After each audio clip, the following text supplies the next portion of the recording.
تو میرے بھائیوں، دوستوں، بزرگوں اور میری قابل احترام ماؤں بہنوں، ہمیں اللہ کا ذکر کثرت سے کرنا چاہیے، اور ہمیں اللہ کا ذکر کسی اللہ والے سے بیعت ہو کر، مشائخ کے ہاتھ پر بیعت ہو کر ان سے سیکھ کر کرنا چاہیے۔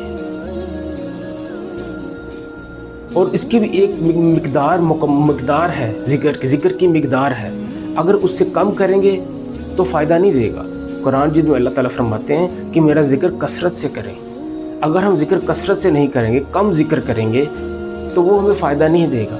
علماء کرام اور مشائخ اور صالحین، میرے پیر و مرشد پیر ذوالفقار احمد نقشبندی دامت برکاتہم عالیہ مدد اللہ علیہ، وہ ایک مثال پیش کرتے ہیں اپنے بیانات میں کہ اگر ایک انسان باہر سے پسینے میں ڈوبا ہوا آیا ہے، اور اگر وہ آ کے واش روم کے اندر ٹب پڑا ہوا ہے، پانی کا ٹب ہے، اور وہ اس 1-2 باؤل جو ہے وہ اپنے اوپر انڈیلتا ہے، تو کیا وہ راحت پالے گا؟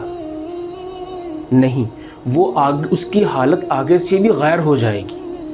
1-2 باؤل اوپر ڈالنے سے وہ اس کا پورا جسم اگل جائے گا، وہ آگے سے بھی بے چینی کی کیفیت میں آ جائے گا، جب تک کہ وہ 3-4 باؤل زیادہ پانی اپنے اوپر نہیں بہاتا، صابن نہیں لگاتا، ذکر کا صابن، ذکر کا رگڑا نہیں لگاتا اپنے جسم کے اوپر، اور پھر اس کے اوپر جو ہے وہ ذکر کا پانی اس کے اوپر اپنے اوپر نہیں بہاتا جتنا تک، تو وہ اس کی روح جو ہے وہ چین کی حالت میں نہیں آئے گی، اس کا جسم چین کی حالت میں نہیں آئے گا۔ تو اس طرح ذکر کثرت سے کرنے کی ضرورت ہے۔ کم ذکر فائدہ نہیں دیتا، ذکر سیکھ کر کرنا اور زیادہ کرنا یہ فائدہ دیتا ہے۔ آج سوشل میڈیا کے اس دور کے اندر ہم اللہ والوں کی مجالس میں بیٹھنے کو ہم ضروری نہیں سمجھتے، جبکہ یہ ایمان کے لیے بہت ضروری ہے۔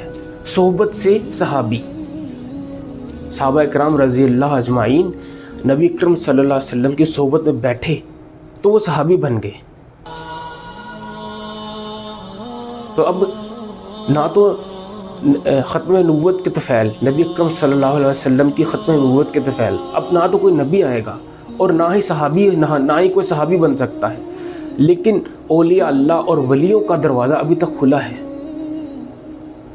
جن کو اللہ تعالیٰ فرماتے ہیں قرآن مجید میں کہ رجال اللہ ہیں، کہ وہ اللہ کے بندے ہیں، جن کو اللہ نے فرمایا کہ میرے بندے کون ہیں، فرمایا کہ جن کو دیکھ کر اللہ تعالیٰ یاد آ جائے، وہ ہیں اللہ کے بندے۔ تو ان کی مجالس میں جانا، ان کی مجالس کو پکڑنا، ان کے درس کو پکڑنا، ان کے درس میں جا کر بیٹھنا، یہ کسی بھی خیر سے خالی نہیں۔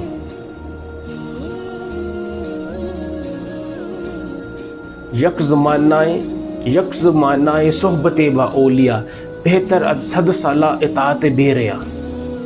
ایک زمانے کی، ایک لمحے کی، کسی ولی کامل کی مجلس پہ بیٹھنا 100 سال کی بے ریا عبادت سے بہتر ہے۔ Islam is my deen, Islam is my way, I believe in Allah, in Muhammad,